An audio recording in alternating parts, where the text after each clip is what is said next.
शारदीय नवरात्रि 2025 अष्टमी, नवमी, कन्या पूजन और व्रत पारण की संपूर्ण जानकारी। प्रिय भक्तों, शारदीय नवरात्रि का पावन समय चल रहा है। इन दिनों भक्तों के मन में एक ही प्रश्न गूंज रहा है, इस बार अष्टमी कब है, नवमी कब है, कब करें कन्या पूजन, कब करें व्रत पारण और कौन से शुभ मुहूर्त में करें विसर्जन।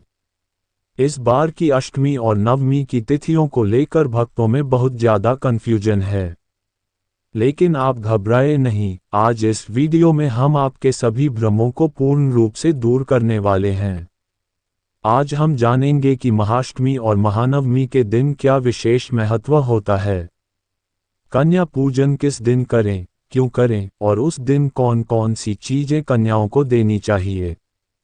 साथ ही हम ये भी जानेंगे कि कौन सी गलतियां भूलकर भी नहीं करनी चाहिए, व्रत का पारण कैसे करें और व्रत पूर्ण होने के बाद क्या दान और उपाय करें ताकि माता की कृपा आपके जीवन में बरसती रहे। इस पवित्र वीडियो के माध्यम से आपको संपूर्ण शास्त्र सम्मत और प्रामाणिक जानकारी मिलेगी। भक्तों, 2025 की शारदीय नवरात्रि में अष्टमी और नवमी की तिथियां इस बार ऐसी हैं कि दोनों एक ही दिन पर आ रही हैं, 30 सितंबर और 1 अक्टूबर के बीच। ऐसे में बहुत से लोग दुविधा में हैं कि अष्टमी करें या नवमी। और जिन भक्तों ने कलश स्थापना की है, चौकी लगाई है, वे यह नहीं समझ पा रहे कि विसर्जन कब करें। कुछ लोग अष्टमी के दिन ही कन्या पूजन करके विसर्जन कर देते हैं, जबकि कुछ लोग नवमी के दिन करते हैं। तो क्या अष्टमी को ही व्रत पूर्ण कर देना चाहिए या फिर नवमी तक माता की साधना जारी रखनी चाहिए। भक्तों, हमें ये समझना होगा कि शास्त्रों में नवरात्रि का जो विधान है वह नवदिवसीय अनुष्ठान पर आधारित है। इसमें नवदुर्गा के 9 रूपों की उपासना की जाती है। अतः चाहे आप अष्टमी को कन्या पूजन करें, लेकिन व्रत का पारण नवमी या दशमी को ही करना चाहिए। यदि आप अष्टमी को ही पूजन करके विसर्जन कर देते हैं तो आप नवदुर्गा के एक स्वरूप की उपासना से वंचित रह जाते हैं। इसलिए भले ही अष्टमी पूजन करें, लेकिन नवमी तक व्रत जारी रखें और दशमी के दिन माता का विसर्जन करें। कई घरों में महाअष्टमी को कन्या पूजन होता है तो कई स्थानों पर यह महानवमी को किया जाता है। तो सवाल है, आप कब करें। यदि आपने मूर्ति स्थापित की है, कलश रखा है या घट स्थापना की है तो नवमी तक पूजा अवश्य करें। यदि आपने केवल व्रत और उपवास किए हैं लेकिन घट स्थापना नहीं की है तो आप महाअष्टमी के दिन ही कन्या पूजन कर सकते हैं। कन्या पूजन के लिए दोनों तिथियां शुभ होती हैं। यह आपके अनुष्ठान की शैली और संकल्प पर निर्भर करता है। अब बात करते हैं कि कन्या पूजन कैसे करें। 9 कन्याएं और एक लंगूर लड़का को बुलाएं। उनके चरण दूध और पानी से धोएं। उनके माथे पर अक्षत, कुमकुम और फूल लगाएं। उन्हें साफ सुथरी जगह पर बैठाएं और साफ कपड़ा बिछाकर उनकी पूजा करें। भोजन में खीर, पूरी, हलवा, चने और आलू की सब्जी परोसें। कन्याओं को क्या न दें। 3 पूरियां या 3 रोटियां ना दें, यह मृत्यु भोज का प्रतीक होता है। लहसुन और प्याज से बना भोजन न दें। प्लास्टिक के बर्तन, डब्बा बंद चिप्स, कुरकुरे, चॉकलेट जिसमें लहसुन प्याज हो कभी ना दें। क्या दें। कन्याओं की थाली में एक लौंग जरूर रखें। दक्षिणा, चॉकलेट, स्टील के बर्तन, चूड़ियां, कपड़े, पेन, रिबन जैसी चीजें उपहार में दें। काले और लोहे के उपहारों से परहेज करें। अब सवाल आता है, व्रत का पारण कब करें और क्या खाएं। यदि आपने अष्टमी को पूजन किया है तो नवमी या दशमी को पारण करें। पारण में सात्विक भोजन करें, हल्का और पवित्र अन्न खाएं, जैसे फलाहार, खिचड़ी, साबूदाना, फल, दूध आदि। व्रत पारण के साथ साथ कुछ दान अवश्य करें। गाय को चारा, गरीब कन्याओं को वस्त्र, ब्राह्मण को दक्षिणा और अगर संभव हो तो किसी मंदिर में दीपदान करें। इस बार नवरात्रि 10 दिनों की क्यों है। 2025 में पंचांग की गणनाओं के अनुसार एक विशेष तिथि 2 दिन तक फैली हुई है, जिसके कारण नवरात्रि 10 दिन की मानी जा रही है। इससे नवमी और दशमी दोनों में दुर्गा पूजन, विसर्जन और पारण किया जा सकता है। लेकिन शास्त्रीय दृष्टिकोण से नवमी तक व्रत रखना ही सर्वोत्तम और पूर्ण फलदायक होता है। अंत में एक विशेष जानकारी, यदि आपने घर पर जौ बोए हैं और वे हरी भरी निकली हैं, तो यह मां दुर्गा के आगमन का शुभ संकेत है। यह आपके घर में धन, समृद्धि और शांति लाने का प्रतीक है। लेकिन अगर जौ सूख जाए या न उगे, तो ये संकेत है कि कोई त्रुटि या अशुद्धि हो गई है। ऐसे में मां से क्षमा मांगें और अगली बार पूजा में विशेष सावधानी बरतें। भक्तों, ये वीडियो आपको अगर थोड़ा भी ज्ञानवर्धक या उपयोगी लगे तो कृपया इसे लाइक करें और माता रानी का आशीर्वाद पाने के लिए जय माता दी कमेंट बॉक्स में जरूर लिखें।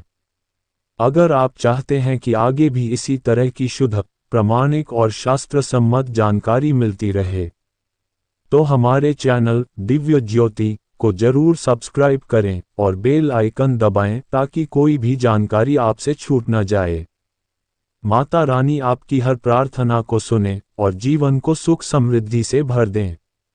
अब आइए जानकारी आरंभ करते हैं।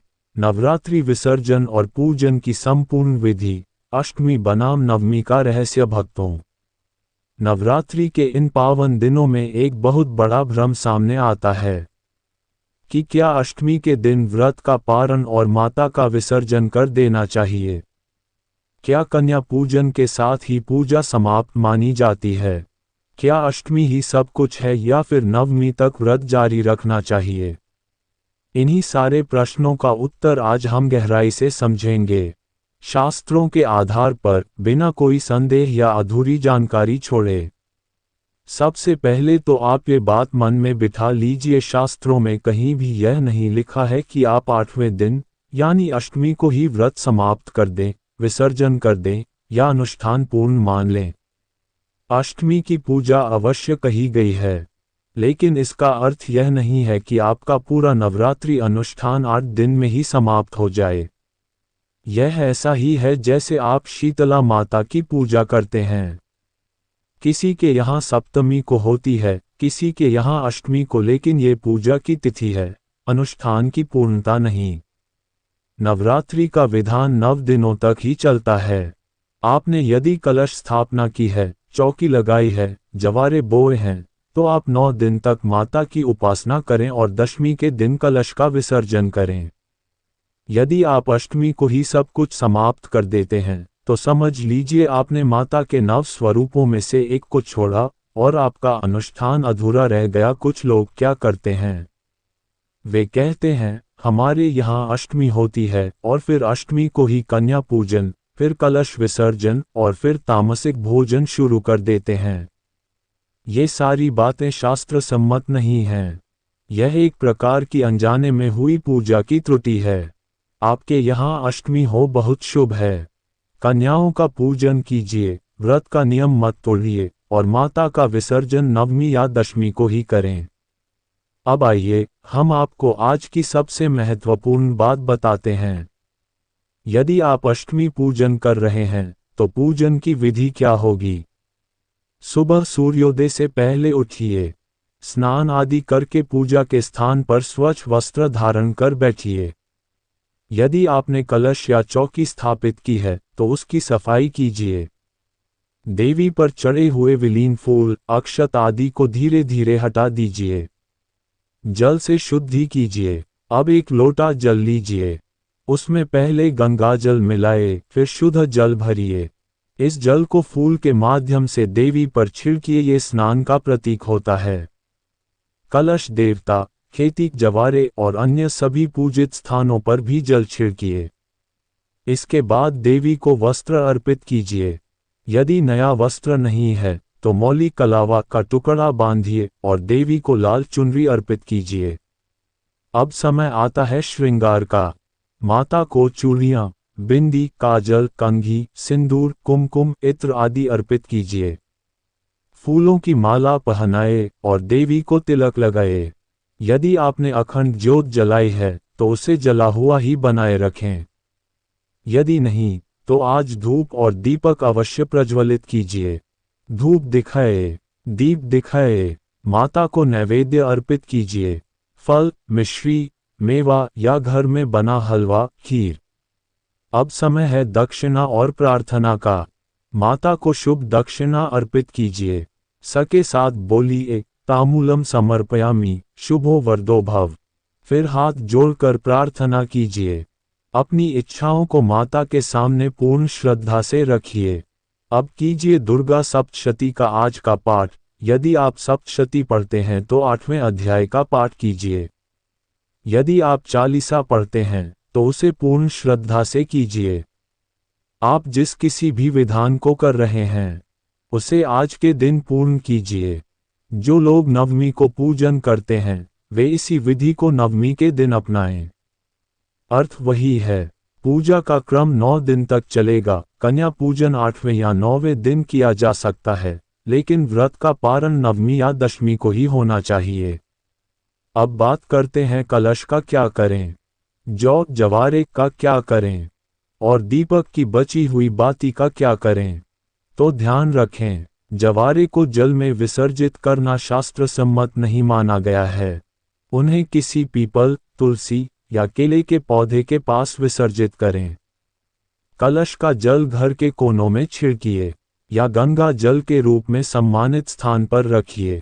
दीपक की बाती जिसे आपने 9 दिन जलाया उसे किसी पवित्र स्थान, तुलसी के नीचे या बहते जल में विसर्जित करें।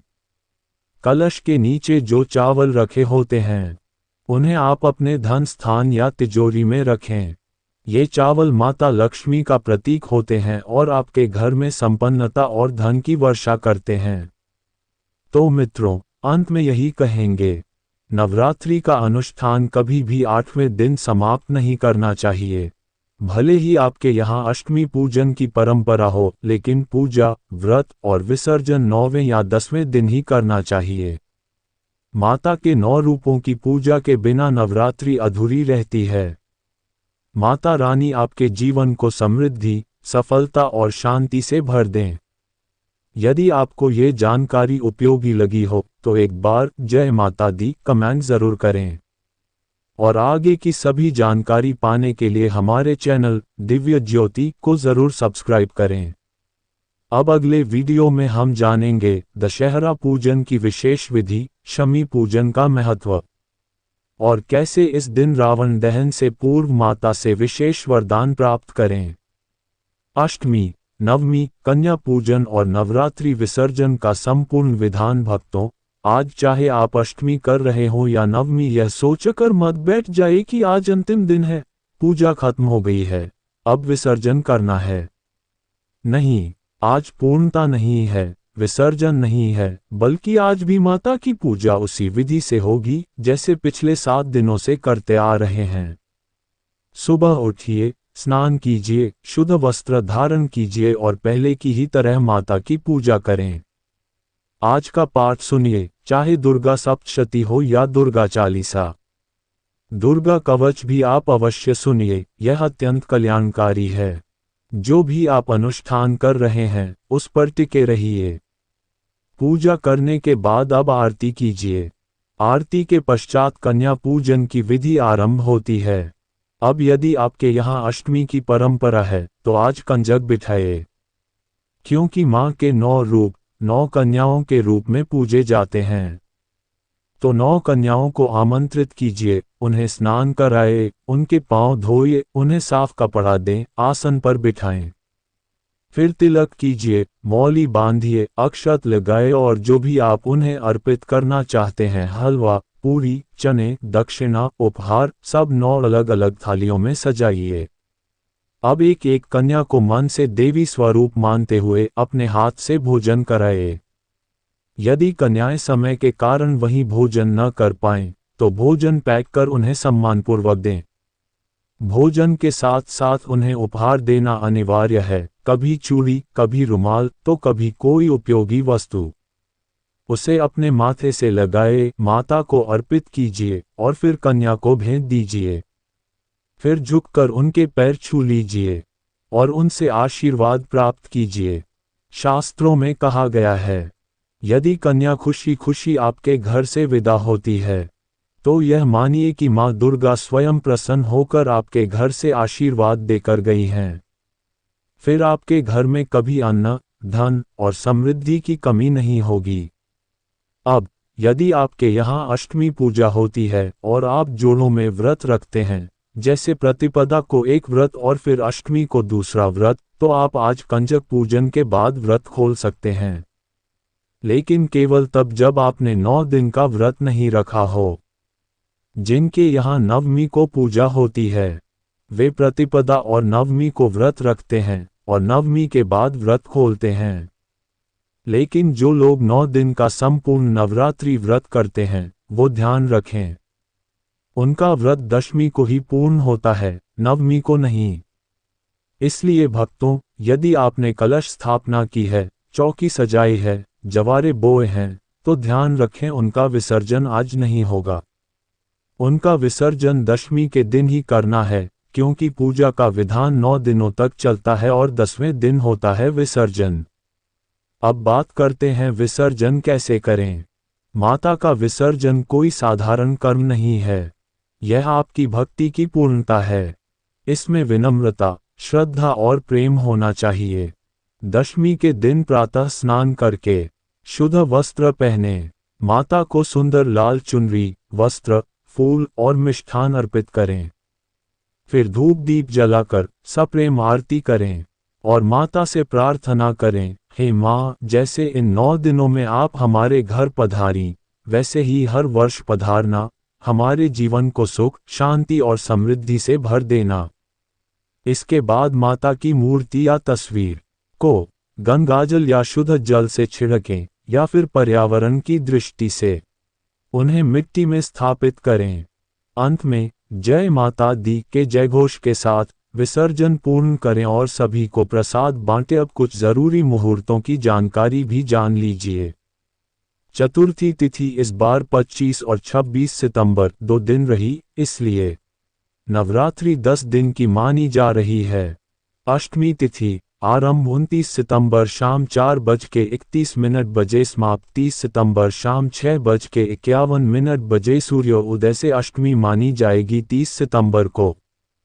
पूजन का श्रेष्ठ समय 30 सितंबर सुबह 8:43 से 9:31, फिर 11:03 से 11:52, अभिजीत मुहूर्त 11:55 से 12:40, राहु काल 3:14 से 4:4, यमगंड काल 9:19 से 10:48। नवमी तिथि 1 अक्टूबर को रहेगी। सुबह का समय पूजा के लिए उत्तम और फलदायक है। नवमी का व्रत अत्यंत कल्याणकारी माना गया है। इस दिन माता की पूजा से पाप, कष्ट और संकट समाप्त हो जाते हैं। माँ स्वयं भक्तों के घर पधारती हैं, उनकी पुकार सुनती हैं और उनका जीवन बदल देती हैं। जो भी सच्चे मन से नवमी को उपासना करता है, उसके जीवन में आत्मबल, सकारात्मक ऊर्जा और सदैव सुख शांति बनी रहती है। अंत में आप सभी भक्तों से निवेदन है, यदि आपको ये जानकारी शुभ लगी हो, तो कमेंट बॉक्स में एक बार जय माता दी जरूर लिखिए और चाहें तो अपना नाम, राशि और जन्मतिथि भी लिख दीजिए, ताकि हम अगली वीडियो में आपका राशिफल भी बता सकें। माता रानी आपकी हर मनोकामना पूर्ण करें, आपके घर में सदा खुशियों की वर्षा हो और हर साल नवरात्रि में आपका जीवन आनंदमय हो।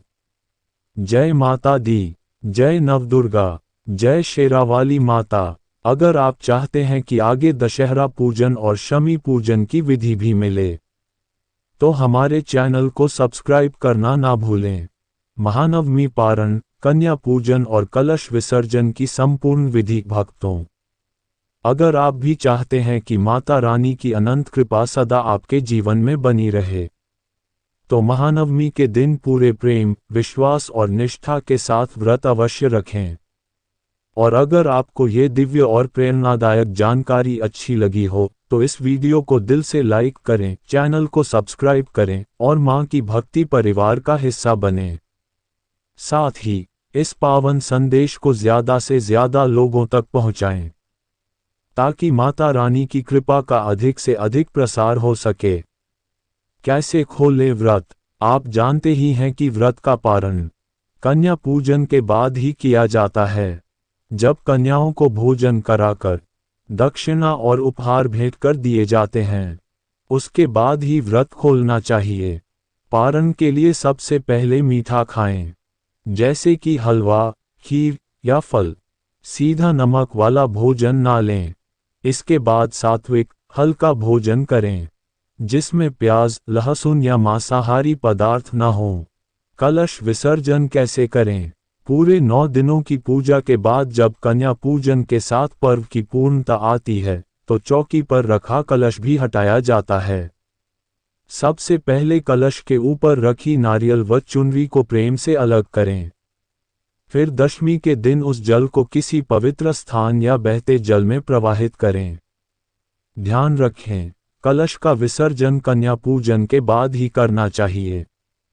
नारियल, जो कि हर पूजा का मुख्य अंग होता है, वह पूजा के बाद फोड़कर प्रसाद रूप में बांट देना चाहिए। व्रत का पारण कब करें? जो भक्त पूरे 9 दिनों का व्रत रखते हैं, वे नवमी के समाप्त होने के बाद, अर्थात दशमी तिथि को व्रत का पारण करते हैं। 2025 के शारदीय नवरात्रि में नवमी तिथि समाप्त होने के बाद दशमी शुरू होगी 2 अक्टूबर 2025 को। इसलिए व्रत का पारण भी इसी दिन करें। इस प्रकार आप पूरे नियम से संपूर्ण फल प्राप्त कर सकते हैं। और अंत में ये जानकारी आपको पूर्ण श्रद्धा और सत्यता के साथ दी गई है। इसलिए भक्तों, वीडियो को शेयर करें, चैनल को सब्सक्राइब करें और कमेंट में जय माता दी जरूर लिखें। आप चाहें तो साथ में अपना नाम, राशि और जन्मतिथि भी डाल सकते हैं। जय माता दी।